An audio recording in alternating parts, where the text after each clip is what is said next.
folks, what's happening? Browns-Lions week. I expect the Browns to lose 28-10.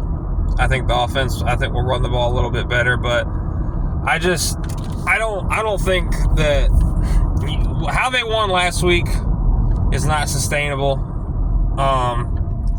And I do worry that unless the offense slightly improves, that the defense will eventually just not come out as fired up and slowly die off as the year goes on, which is totally understandable. At this point, I know they say Joe Flacco gives you the best chance to win. I don't know if that's true or not. I mean, the offensive line is terrible, and that comes back on Andrew Berry. I mean, he's not been good at building depth. Luke Whippler, I like him. I think he's a good piece. What's going on here? Okay. But, besides that, dude, you just haven't built any good depth. Like, even if we have average, slightly below average offensive line play would be better.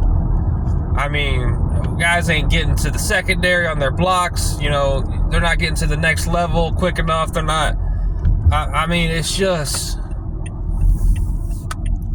not good, man. And it doesn't help that Joe Flacco can't move at all. Hopefully the run game gets better. If the run game gets better and gradually improves, it's going to help out a lot. But right now, they're just daring us to pass the football. And we just check it down in this little 5-yard box, and they're just sitting on that shit, man. I don't honestly think Dylan Gabriel would give you that much worse of a performance. And if he did, I don't think it would be that big of a drop-off. And if you're going to be bad anyway, you might as well get a true evaluation of Dylan Gabriel. People say, you're going to get him killed. You're going to get him. Yeah, man, let's see how he reacts. Let's see how he handles the pressure and, I mean, he could find a diamond in the rough. You need a true evaluation of these guys. And I need Sheduer Sanders to play too. I need it. The whole thing with Sheduer and people freaking out because he said, they asked him the other day and he's, something, and he said, yeah, look at all the quarterbacks in this league. Like, I'm better than half of them. Like, yeah, you could look at it as cocky and arrogant, but what do you want him to say? What people want him to say is what every other third-string quarterback out there says in that situation. Oh, I'm just grateful for the opportunity to be here and learn every day and get better and, be ready when I'm called upon. Sheduer's ready to play. He's not getting a lot of reps in practice, I'm sure. I'm sure that makes him more eager just to get out there and play. I'm sure if he was getting tons of practice reps, he might think differently or say that differently. I don't know. I don't know what they're playing with Sheduer is. I mean, I have no problem with them putting Dylan Gabriel ahead of Sheduer, whatever. But I don't know what their plan is. Like, they could have took a receiver in that position because they had 2 more picks. They could have identified a solid offensive lineman they wanted to, develop. So, I mean, if they don't give him a chance and don't really push his development along before next year's draft, they're kind of wasting, even if he fails, even if he doesn't play well, they're kind of doing themselves a disservice.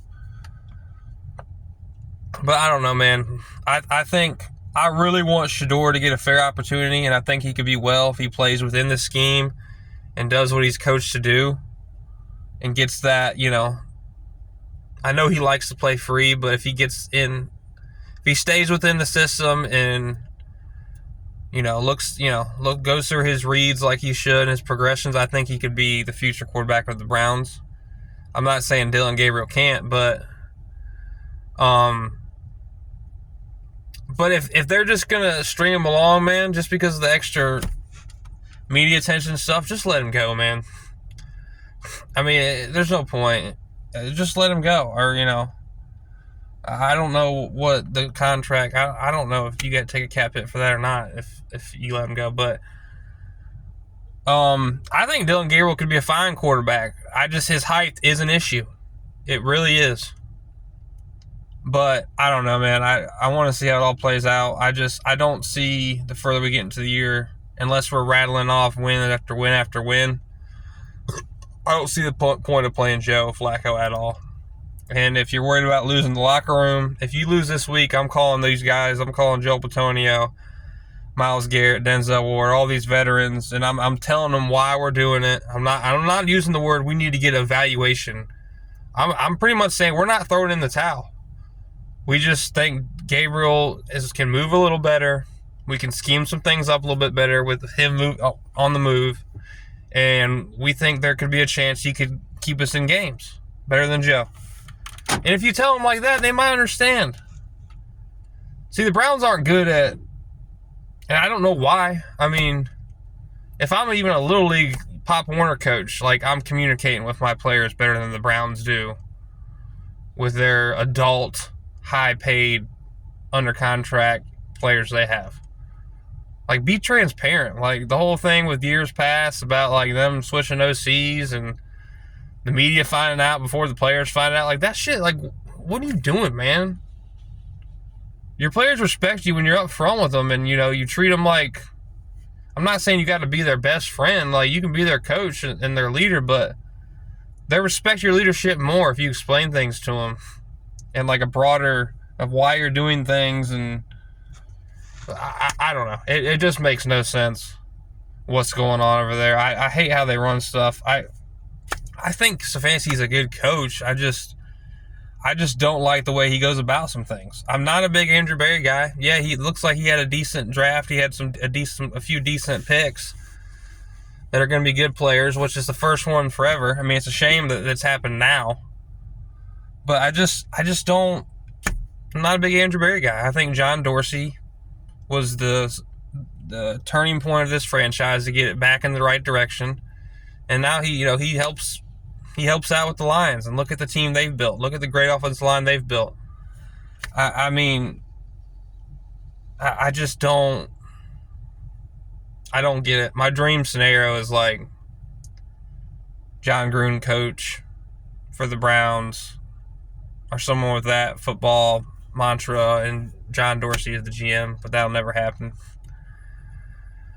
I don't think John Dorsey was a big yes man, and he didn't listen to analytics at all. And I think Paul DePodesta got in Jimmy's head and was just like, see, he's not listening. I don't know. I think that all plays a part. I think DePodesta's got to go. I've said before, football is less of a game of numbers. Numbers matter to a certain extent, but it's more about muscle and energy and agility. There's a place for numbers in football, but I think there's a very small point